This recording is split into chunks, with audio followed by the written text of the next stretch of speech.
Welcome. My name is Ken Matson, and I have a presentation here for you on spill prevention, control, and countermeasure rule. This is a law that's in place now for all farms across the country. May 10th of 2013. It's in place. It has been around for about 5 years for farmers, but I'll give you a little overview of the plan and how you can become compliant. The presentation, of course, is for farm facilities. Any facility creating more than $1,000 in value sales is calculated as to be a farm. We're here to protect your land and your business with the SPCC plan, and a lot of the features here are just part of good practices. The SPCC plan will actually save you money, avoid violations and fines. The fines in place for not having a plan are from $500 to $3,000 a day. What is the rule? Well, basically what it amounts to is the EPA is looking to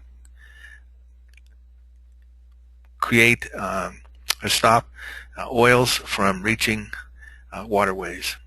So we'll define the oils, we'll also define the waterways in this presentation.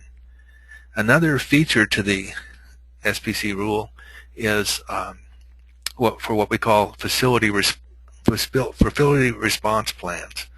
And basically they're larger units than what farms normally are, over 42,000 gallons and some other things. So that won't particularly apply, but it's part of the documentation that's available for self-certification.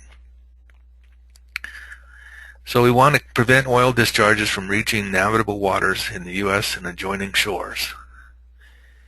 I want to invite you to, I'm not going to be able to read all of these slides, so that you feel free to pause this presentation, concentrate a little more on what the slides say. But obviously, just like the rule says, we're trying to contain, prevent oil discharges, control the measures, and we have in place countermeasures to keep the cleanup. And the rule applies to non-transportation related facilities. In other words, oil pipelines crossing your country, your farm is not part of this,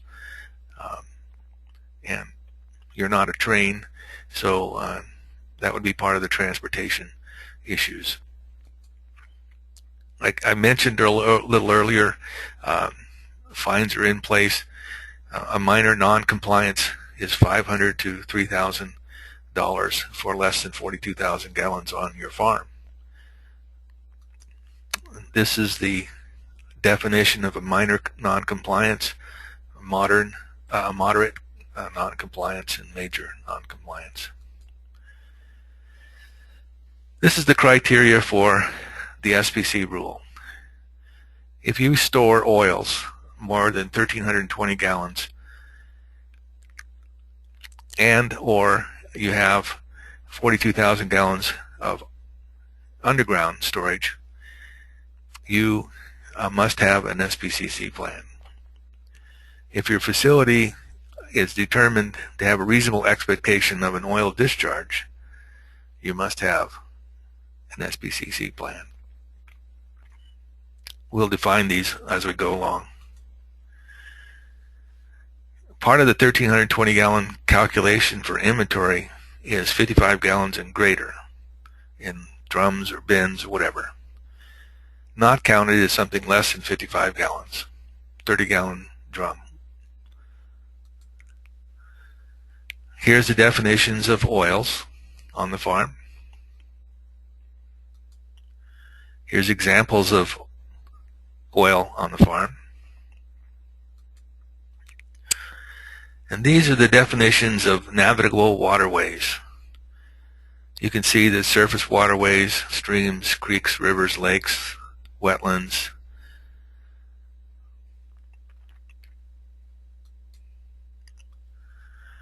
So the requirements are that to prepare a plan, there's basically three levels: Tier 1, 2, and 3. I've put this pre-plan here only because as you work through the document, you may not understand what level you really are until your inventory is done. So in reality, you're working on a pre-plan. The requirement, of course, is that management fully implements the plan and signs off on it. Key requirements, of course, are prevent discharge, control measures to prevent discharge, countermeasures.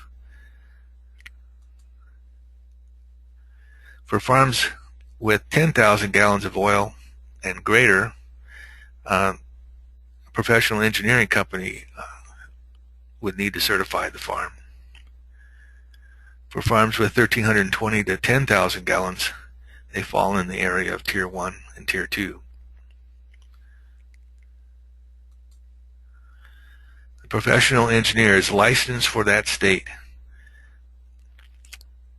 and then they're allowed to prepare this document for you. Failure analysis. Obviously, tanks don't fail every day, but tank loading and unloading is something that happens frequently.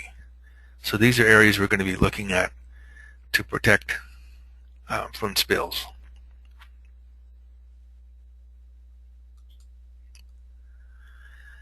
Amendment to the SPCC plan by owners or operators.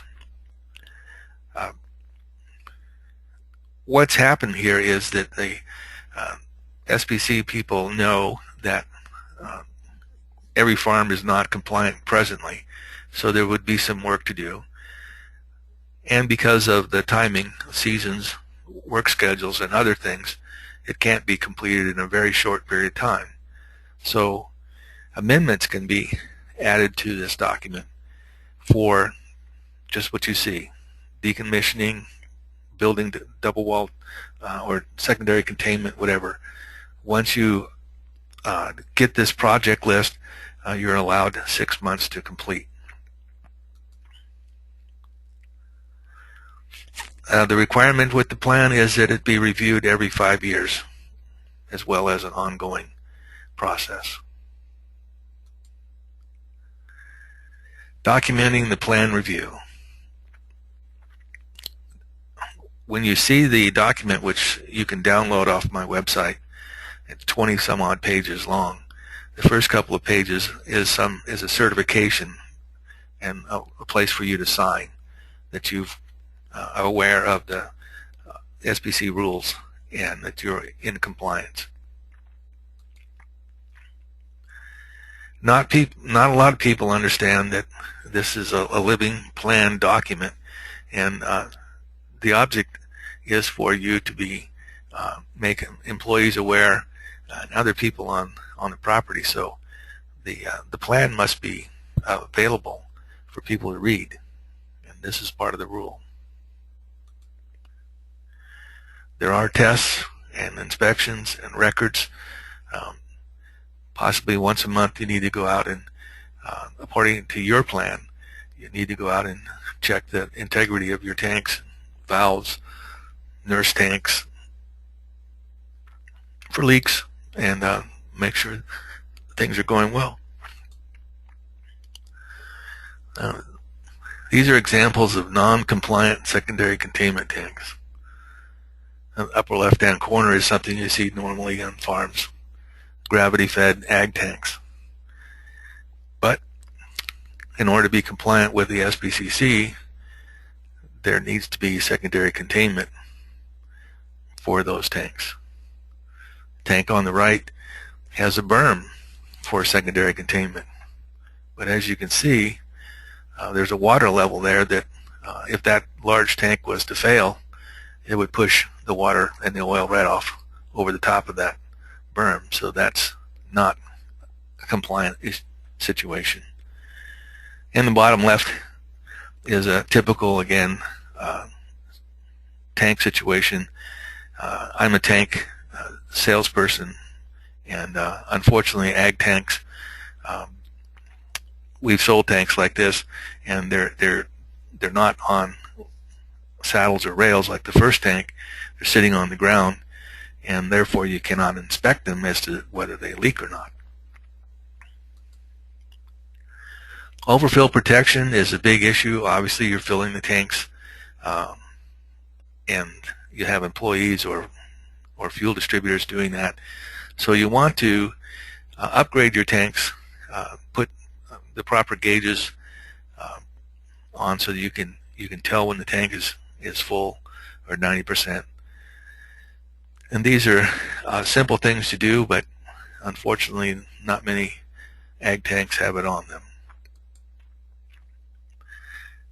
Secondary containment active measures. This is basically a spill kit. It's something that if you drop 10 gallons, you'd be able to keep it from entering the asphalt area, going into a drain. You have a little boom or something that you can grab right away. That's basically what active measures are.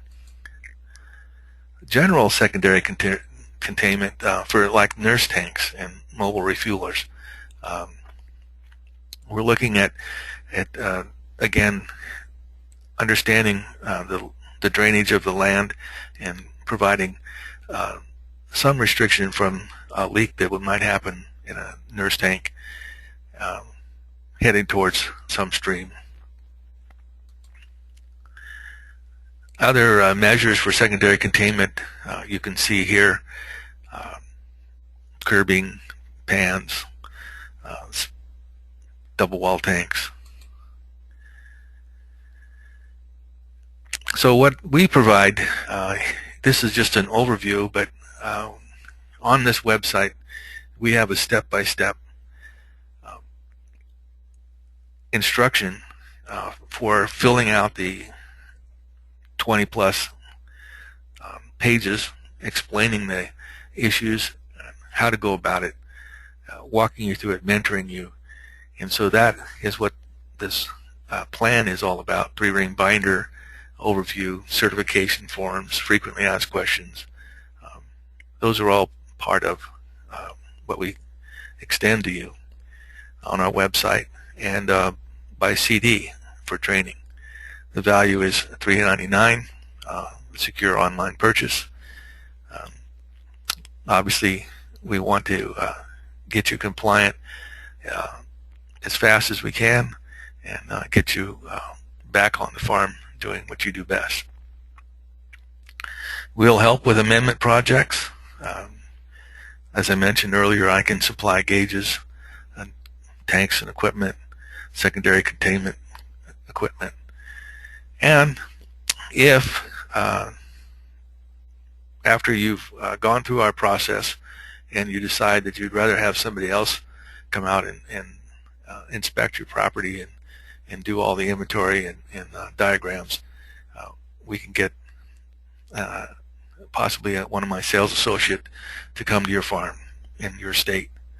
And the same way, if you end up needing a professional engineer, again, call me and I can